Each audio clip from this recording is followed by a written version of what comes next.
এর কারণ কি ছিল? তারপর আমরা আপনাকে আসাম দেখাই। 1981 সালে আসামে মুসলিমদের সংখ্যা ছিল 15%। এখন তারা 34%।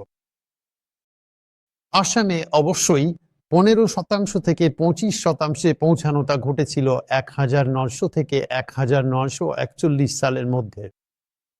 এটা ছিল একটি পরিকল্পিত কৃষক শ্রেণীর স্থানান্তর, যা এখনকার বাংলাদেশের কিছু অংশ থেকে আসামের গোলপাড়া অঞ্চলে ঘটেছিল, যেটা ব্রিটিশরা সংগঠিত করেছিল এবং আসলে তারা তাদের জমিও দিয়েছিল।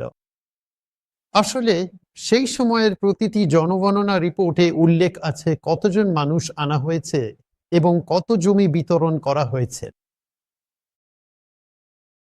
41 সালের পর আপনি দেখবেন এই সংখ্যা স্থির থাকে 71 পর্যন্ত এবং কিছুটা পরিমাণে, অবশ্যই 71 পর্যন্ত, এটা 25%, 24.5%, এমনকি 71 সালেও ছিল, কিন্তু তারপর থেকে এটা বাড়তে শুরু করে।